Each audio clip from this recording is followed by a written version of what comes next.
Hello, this is Adam with Soundwave Brigade. I'm on the phone with Mr. Ronan Harris of VNV Nation. This is Adam. Hi, Adam. This is Ronan from VNV Nation. How are you? Good. How about you, sir? I can't complain. We are driving through the most beautiful landscapes in Oregon at the moment, and we're on our way to Pendleton for a day off. And it's just gorgeous. Looking out at mountains and hills and forest, and just can't ask for some. You can't ask for better. Awesome. Yeah, it's beautiful up there, green country and all the Oh, overcast and everything else. so how are you doing today? You're doing well. I'm doing great. It's probably about the same weather down here. We got overcast, rainy, gloomy day down here in Phoenix, Arizona. So, Well, we have got clear blue skies, my friend. We have oh, got clear blue skies. that's unusual for up there. Oh, it's just well, I think it's a nice break after driving through, from Denver. Well, actually, from Montreal on, it was just snow. So Montreal, Toronto, Detroit, Chicago, Minneapolis, Denver, Salt Lake City, we just had sub-zero and like about 30, between 20 and 30 degrees, and snow and Ouch. ice. I'll stick to the desert heat. So let's get on with it. What would you like to know? Well, firstly, I'd like to say thank you for taking the time out. I appreciate it. I know you're busy and all that. You've been on the road for quite a bit now. So, My pleasure. My pleasure. so let's see. Your new album just came out, and you guys are currently touring on that. Um, Yes. you guys have pretty much started back in October. It's already been on the road for 3 months now. Yes, pretty Um, much, yeah. And then the 9 months before that, I mean, the European crew and the North American crew are very different. So right, I prefer to hire Americans for our North American crew.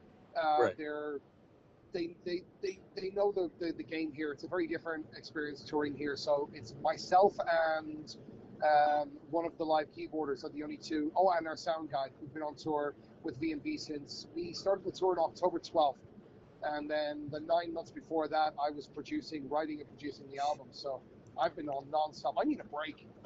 I, I bet it looks like you still got a few more months too before you get one. So, Oh no, I'm good. I've got until middle of October, middle of December. Then I'm home and I'm off until the end of January. And the end of January, we start another tour for a month, and then after that, it's free. oh well, at least you get a short break and then a little tour and break again for a while. Oh God, yeah, I'm looking forward to some sunshine over New Year's. Really am. I'm going to fly somewhere warm, and that's it. Just forget everything else. Right. How do you think the new album's going as far as feedback with the fan base? I, I have to be honest, and this isn't me blowing my own trumpet because I'll be honest. If it's weird, I'll always be honest. If it's mixed, I have never seen reactions from our fan base and from people wide and far to an album like this. I really did not expect it. I kind of think that when you get to a point in your career when you've got a lot of albums out, people become highly critical of anything new. And Right. I've had completely the opposite experience.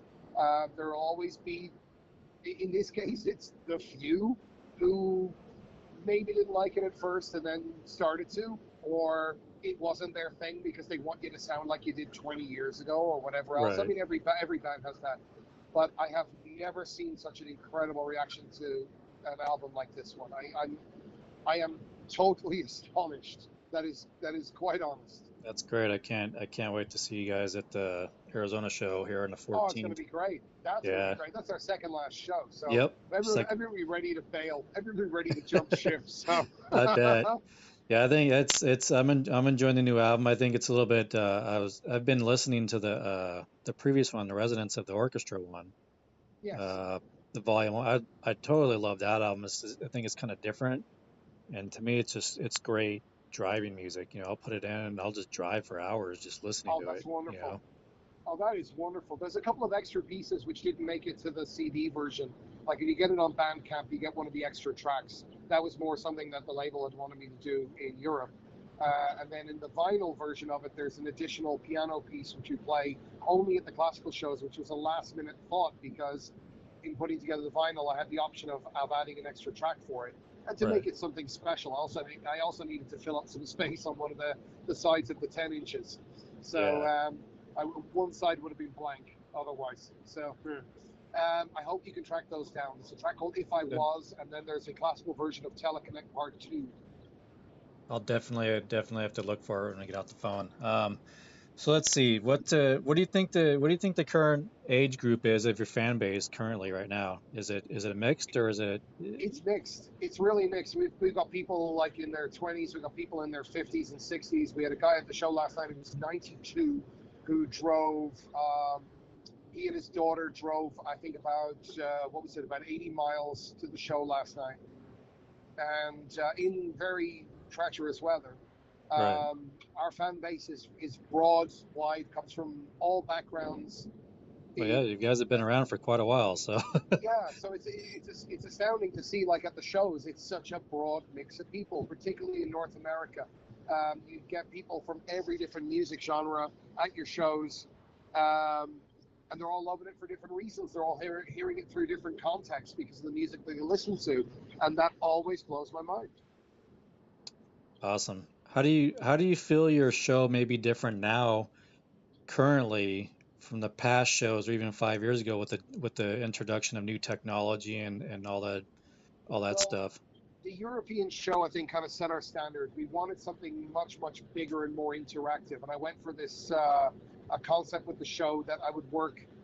Um, how do I put this? I took a kind of a big leaf out of. I've always taken a leaf out of like the way dance shows incorporate lights into their shows. Not saying that I want flashy lights the whole time. Right, In that everything is very, in general, when people go out on tours, they choreograph everything.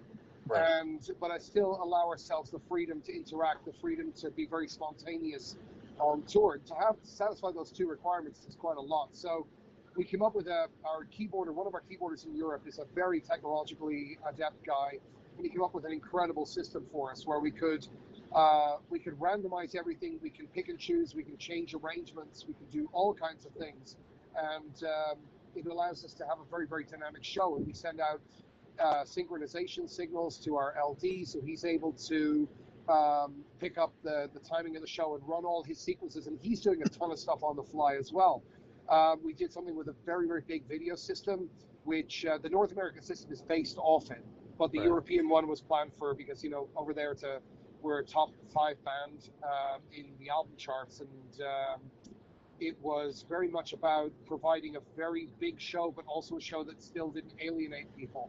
So the videos, I designed all of those, and I pulled it together from a ton of material that I've been building up over years from various 3D and video generating art, like CG artists, and I pulled together material that I thought was conducive to the light show, so that everything would blend together with us. I set up a stage design, and I said, okay, this is how I want it to be. I think this time it's the most blended we've ever had it, the most choreographed as far as the way the lights and the video all works together, the way everything is just, it's like, to me, the light show plays out almost like a symphony, and I love it. It's, and it really, it affects our mood on the stage. It doesn't mean that we put on bad shows in the past, far from it, Right, but right. um, a lot of the chaos has been removed. It doesn't mean that it's all pre-programmed either. As I say, like our LD has the ability to like do a ton of things on the fly, and somebody videoed our light. We got disconnected for a few minutes. Unfortunately, with touring, you got to deal with that while on the road. Stay tuned for part two. Thank you. Sorry about that. We ended up going through a huge hole in the network, so we're on a long open stretch now. So I think we're good. No worries. I know it happens out on the road. So where were we? We're talking about the lights and different over there, and you just were getting that somebody recorded your light show or something, and then that's when it started cutting off. Well, yeah, I recorded the light show, and I gave that over to the North American LD, and he introduced his own flavors. He's a very gifted guy, in order that we really keep the action, and we wanted it to be a little bit more theatrical this time around.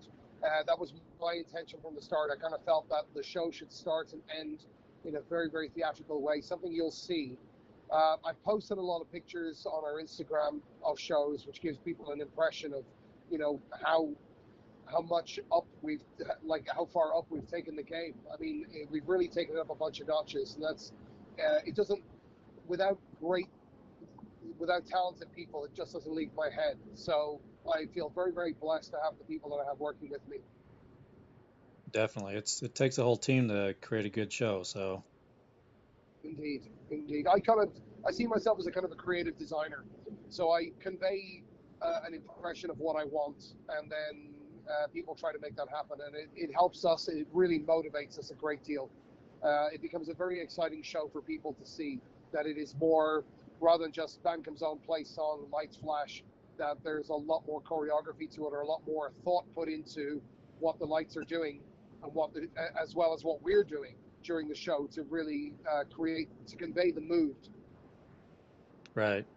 So you brought up touring or shows over there on the other side of the pond a little bit. That kind of led into my next question. How do you feel the difference is between touring here in the US compared to over there as far as like crowds, perks, fan base, money, any of that?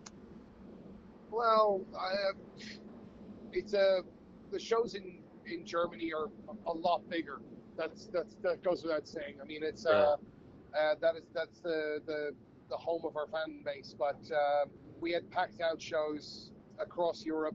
Um, for the whole month we were touring there. We're going to go back and tour again. We could do 4 months of touring in Europe and never be done with it. Um, the America's still very much of a rock and roll country, and Right. venues and the whole atmosphere, the whole business is still geared that way. It's still very, very much geared towards like like your traditional rock band. That doesn't like exclude us in any way. Right. We still put on the show we want to, but you get a vibe that the atmosphere is very, very different between the crews and how they work and what kind of bands they normally work with. Um, Europe is a lot more varied, lot more varied. So, um, like in terms of scale of show, obviously when you've got more income on shows in Europe, you can put on a much bigger production. Also doing things from Europe, where you're trying to arrange a whole sort of live show and a tour from abroad. It has its own logistical issues, but we've managed very well to come up with a great approximation of what we do in Europe for this. Yeah, that's awesome. I've heard that from quite a few different musicians, even that tour, even rock and heavy metal ones. They say the kind of the same thing. It just seems to be totally kind of different and set up different over there, and even the fan There's base. It a, just the fan base are very, very different. I mean, yeah, they're very dedicated. Obviously, the language isn't a barrier. There's You get a much more personal connection with fans over here than you do in Europe. This goes without saying. I right, find that North American fans connect with you about their personal stories and their personal experiences, and I hear that from all sorts of bands, including, as you say, like the heavy metal bands, that they have a much more integrated vibe with their fan base here. Um, the other thing is, I mean, there's simple luxuries. Like there's things you have to put a lot more thought into touring here than you do in Europe in terms of, um, like for example, showers are a normal thing in venues in Europe. It's right, not a normal thing here. Um, Wi-Fi can be very sketchy here. It's not sketchy in Europe. Catering is very much a normal part of touring. So everybody gets fed the minute they get to a venue, and they get fed again with a full hot meal organized by the venue after sound check. These are things that just don't happen here. So you reorient yourself to what's normal here. You try to fend for yourselves. So you have a lot more logistics to take care of in you know getting supplies, making sure the bus is stocked, and yeah, there are a lot of things that differ, but it doesn't make it unwieldy. It doesn't make it impossible in any shape, manner, or form. It's just different. That's all. right. Have you guys changed the way you look at security with the current world events going on and stuff like that? We look at security. Did you say? Yeah, I mean, have you guys changed the how you look at security with the recent world events and everything that's just been going on lately with all the No, I think 2001, just after 9/11, security was as high as it could have been, and it hasn't really changed. It hasn't gone back to that level. I have to be honest. Um, Obviously, with the state of things in the world, I think people view it. I mean, in Europe, we're a little bit more aware, a little bit more cautious. I think everyone is, but we haven't seen as massive a change since 2001. I Right. think it's still very much, it's still the same as it always was. I mean, TSA came in after that. Right. So you deal with all the airport checks, and it just becomes normal. So Right. we've been touring pretty much constantly ever since, and I haven't seen it go as intense as it was back then. I think that was the time when America kind of woke up Right. to a whole new environment, and even Canadians take things a lot more serious. It used to be very easy going backwards and back and forth across the border, and now it's a very, very big operation. You have to have all your paperwork absolutely 100% sorted. There's a lot of background checks. Um, People are much more astute about who they're letting in and out, and it's understandable. I think in Europe we've had more issues than here, which would justify us being a lot more secure, but our Right. security hasn't really deviated much. We've got new technology in airports. People are much more aware of like bags and stuff like that. But I grew up in Ireland, and we had a full-scale kind of paramilitary war going on in Right. the north of Ireland. It wasn't like, say, Syria, where you have armies fighting against each other, Right. roving around the country. This was more a constant state of terrorism. And I grew up in that, always being aware if someone left something on a bus, even in the south, in the Republic of Ireland, where we didn't have the troubles, people were still very, very cautious. So it kind of becomes ingrained in you. But we're not, living paranoid every day. I mean, um, Europe is doing fine. I think the press, the media, in order to sell ratings, has exacerbated the situation and also exaggerated the situation far more than it actually is. Awesome. Yeah, it's probably about true. It's like I said, it really hasn't changed, so you kind of adapt to it over the years. So it's kind Sure, of just a regular day for you now. I think the only thing that's really changed is it's created a great deal of hysteria. True. Um, and that affects people and how they go about their daily lives. And people who will never come in contact with people from other cultures, in my experience, seem to have become much more amped up. It's like somebody snapping their fingers with a dog, going like, "Where is it? Where is it?" Right. And people get very, very amped up and very hysterical about things that they're never going to come in contact with. They feel they're under threat.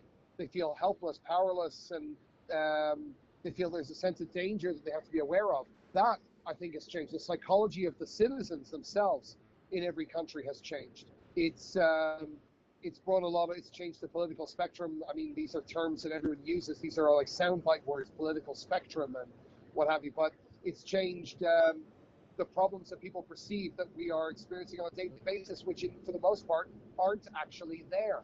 We Right. have we have other problems we're not dealing with, and we have other problems that are much more serious. Yes, we do. So let's see.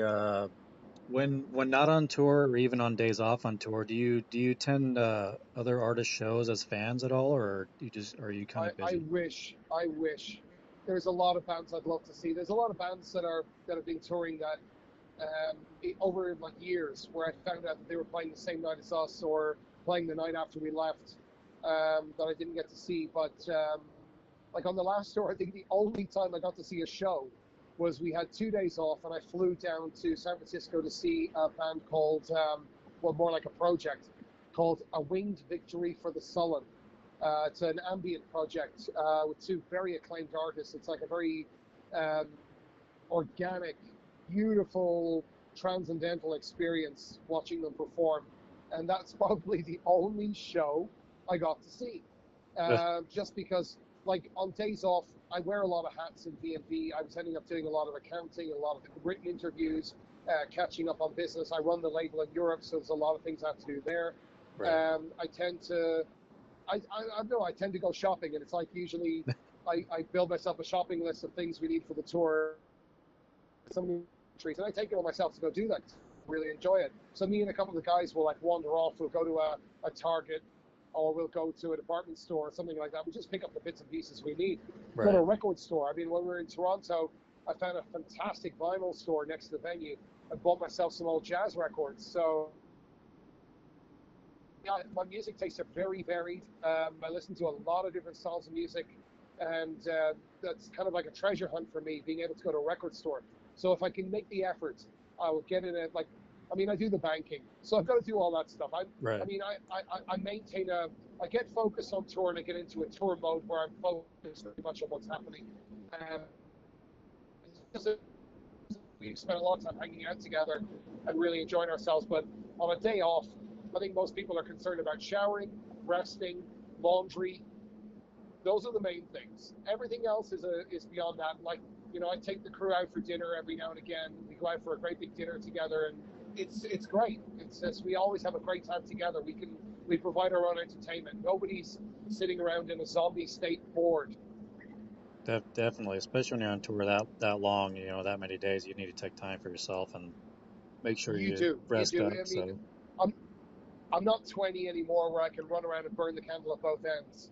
yeah, I don't even think I did this when I was. I don't even think I did this when I was 20. I do have a right. lot of energy, and I'm always motivated. But I tend to do different things. I mean, when I'm off tour, I have a ton of other interests, which I'm really big into vintage things. Always have been. Since I was a boy, I don't know. Something about the 20. Myself and my girlfriend go to loads of vintage cars. Not the things, but more the kind of formal gatherings where everyone's dressed up to the nines, and we go out dancing, and we all meet up at like big hotels and have big festivals and stuff like that. Living a kind of like an Art Deco lifestyle. It's an absolutely fantastic thing. I love it. I've made some of the best friends in my life through it, and I tend to do a lot of things like that. I go to a lot of I love underground dance music, so I go to a lot of that, which is a complete other side of the spectrum. Right. I go to I go to a lot of you know, I do things like I go to opera, or I'll go to see an experimental show where someone's doing some experimental noise. It runs the gamut of everything. There's no sort of set pattern to anything. It's whatever is interesting and whatever is fascinating and creative. Awesome. Yeah, definitely. It's got to have your hobbies too. That keeps you sane and keeps you busy in life. Oh my God, absolutely, absolutely. Last but not least, where do you see yourself? Where do you see you guys going in 2019? Anything planned, and other than Yes. just regular touring? Well, there's just a 1 month tour. We're still looking at doing South America and Australia, and that's being worked on. I've got a couple of VNV related things that I really want to accomplish. One is that um, I've always wanted to express the musicianship side of VNV, which isn't always going to be as apparent in a live show because of the way you present things. Um, there's a song on the new album called Collide, which kind of inspired an idea where somebody said, I'd love to see the song live. And I said, well, it's a very long song and it's not really conducive to a live show. I think it might, in some cases, it might actually kill the mood. It'd be worth experimenting. Right. And I thought I'd really love to get myself into a live room of a studio and perform the song live. That would require about 6 musicians, a lot of thought, a lot of planning. And this evolved into, well, why don't we perform the album? So it's a project. It's something I want to work on next year because it's going to take a lot of planning. The other thing that I'm working on is I've been invited to perform at a planetarium next year where they do a 1 to 1.5 hour choreographed show, and they wanted me to write 1.5 hours of sort of medley music of my music, which I would want to perform live with analog synthesizers and digital synthesizers, and just have racks of equipment on stage. There's a couple of festivals to do next year where I'm really going to take the stage show up to a huge level, and I've already been planning ideas for that. Some really big ideas for that. Awesome. Looking forward to it and seeing the new stuff and hearing the new stuff and all that great stuff. I'm gonna lose you because we're going through a valley right now. So, was that the last question? Yep, that was the last question. So thank you again for taking the time. Adam, thank you for your patience with the phone Of dropouts and course, all that. Thanks so much, sir.